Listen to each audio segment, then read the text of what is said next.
Australia എന്ന ഒരു രാജ്യത്തെ മനസ്സിൽ കണ്ടുകൊണ്ട് തുടങ്ങിയ ഒരു സംരംഭമാണ്. അതെ. ഓസ്ട്രേലിയക്കും സാധ്യതകളുണ്ടോ ഇനി? ഒരുപാട് സാധ്യതകളുണ്ട്. ഞാൻ ഈ ഫീൽഡിനെ കുറിച്ച് ഒരുപാട് റിസർച്ച് ചെയ്യുന്ന ഒരു വ്യക്തിയാണ്. സോ ഇപ്പോഴത്തെ കണക്ക് വെച്ച് നോക്കുകയാണെങ്കിൽ ഓസ്ട്രേലിയൻ ഗവൺമെൻറ്റിൻ്റെ വെബ്സൈറ്റിൽ തന്നെ നോക്കുകയാണെന്നുണ്ടെങ്കിൽ ഏകദേശം 54ഓളം ഹോസ്പിറ്റൽസിൻ്റെ കൺസ്ട്രക്ഷൻ നടക്കുന്നുണ്ട്.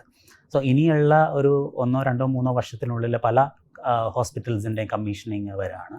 ഇനിയുള്ള 10 വർഷത്തിലോട്ടുള്ള പ്രൊജക്ഷൻ എടുക്കുകയാണെങ്കിൽ കറൻ്റ്ലി ഒരു 3.5 ലാക്ക് നേഴ്സസാണ് അവിടെ വർക്ക് ചെയ്യുന്നത്. അത് ഇനി ഒരു 5.5 ലാക്സ്, ഒരു 2 ലാക്സോളം കൂടുതൽ നേഴ്സസിൻ്റെ റിക്വയർമെൻ്റ് ആണ് 10 ഇയേഴ്സിലോട്ട് പ്രെഡിക്റ്റ് ചെയ്യുന്നത്. സോ ഇതെല്ലാം ആക്ച്വൽ ഫാക്ട്സ് ആണ്. ഒരു 2023 റിലീസ് ചെയ്തിരിക്കുന്ന റിപ്പോർട്ടിൽ ഇപ്പോഴത്തുള്ള കറണ്ട് വേക്കൻസി എടുത്ത് നോക്കിയാൽ ആ റിപ്പോർട്ടായിട്ട് എക്സാക്ട്ലി മാച്ചിങ് ആണ്.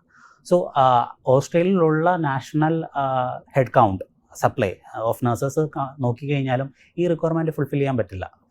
സോ ഇൻ്റർനാഷണലി ക്വാളിഫൈഡ് ആയിട്ടുള്ള നഴ്സസിനെ പുറത്തുനിന്ന് കൊണ്ടുവരിക എന്നുള്ളത് മസ്റ്റാണ്. വലിയ സാധ്യതകൾ തുറന്നിട്ടുണ്ട്. അതെ. അപ്പോൾ നമ്മുടെ നഴ്സുമാർക്കൊക്കെ സന്തോഷിക്കാം. കാരണം ഏകദേശം 1.5-2 ലക്ഷം വേക്കൻസീസ് അവിടെ അടുത്ത വർഷങ്ങളിൽ ഉരുത്തിരിഞ്ഞ് വരികയാണ്. അതെ. അതിനെ സഹായിക്കാൻ നിങ്ങളുമുണ്ട്.